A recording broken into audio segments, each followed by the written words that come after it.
A primeira contradição da palavra divina. Deus fez a terra antes de fazer o sol. Já quanto aos vegetais, o homem e os outros animais há duas narrativas discrepantes. O homem foi o último ou o primeiro ser vivo criado por Yahvé? A terra antes do sol. Por que Deus fez a terra primeiro e só fez o sol no dia seguinte? Gênesis 1, versículo 9 a 16. Porque os criadores desse Deus não sabiam que a terra não é o centro do universo. O escriba que fez o primeiro capítulo do Gênesis disse que Yahvé formou a terra no terceiro dia da criação e só no quarto dia criou o sol, a lua e depois as estrelas. Um planeta que gira em torno de uma estrela não poderia ter sido feito antes dela, mas como disse um antigo cristão, tudo é possível para aquele que crê.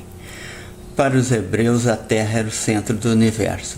Assim, seu Deus teria que ter criado primeiro a terra e depois o sol e a lua, os dois grandes luminares para iluminar a terra.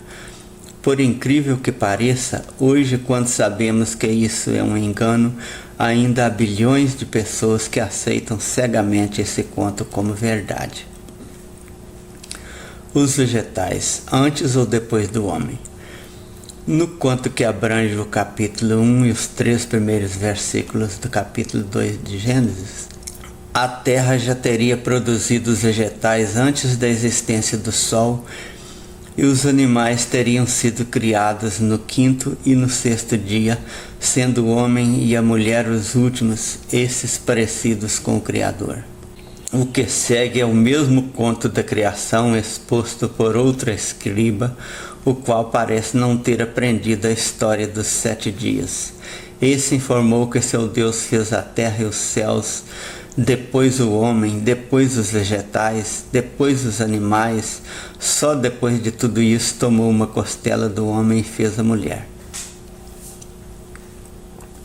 Eis as origens dos céus e da terra, quando foram criados.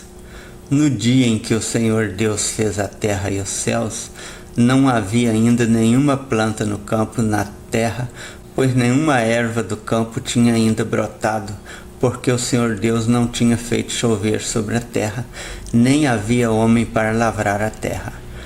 Um vapor, porém, subia da terra e regava toda a face da terra. E formou o Senhor Deus o homem do pó da terra e soprou-lhe nas narinas o fôlego de vida. E o homem tornou-se alma vivente.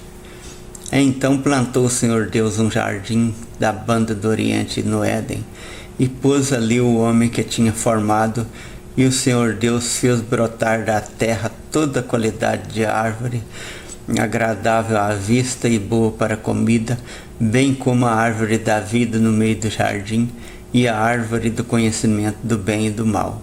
Gênesis 2, versículos 4 a 9. Disse mais o Senhor Deus: não é bom que o homem esteja só. Far-lhe-ei uma ajudadora que lhe seja idônea. Da terra formou, pois, o Senhor Deus todos os animais do campo e todas as aves do céu, e os trouxe ao homem para ver como lhes chamaria. E tudo o que o homem chamou a todo ser vivente, isso foi seu nome. Assim o homem deu nome a todos os animais domésticos, às aves do céu e a todos os animais do campo, mas para o homem não se achava ajudadora idônea. Então o Senhor Deus fez cair um pesado sono sobre o homem, e este adormeceu. Tomou-lhe então uma das costelas e fechou a carne em seu lugar, e da costela que o Senhor Deus lhe tomara, formou a mulher e a trouxe ao homem. Gênesis 2, versículos 18 a 22. É a primeira contradição do livro sagrado. Logo após dizer que os vegetais foram criados antes dos animais e o homem foi o último deles, O mesmo livro chamado A Verdade diz que o Deus fez o homem, depois os vegetais e posteriormente os outros animais, entre os quais o homem não encontrou uma companhia, o que levou o Criador a tirar uma de suas costelas e fazer a mulher. E o Deus nem fez os micróbios. Claro, seus criadores não sabiam da existência dos seres microscópicos. E os crentes nem percebem isso. Só os religiosos não percebem que essa contradição é a primeira prova clara de que a dita palavra divina não teve informação de um ser onisciente, mas foi escrita por pessoas que aprenderam a mesma lenda contada de formas discrepantes.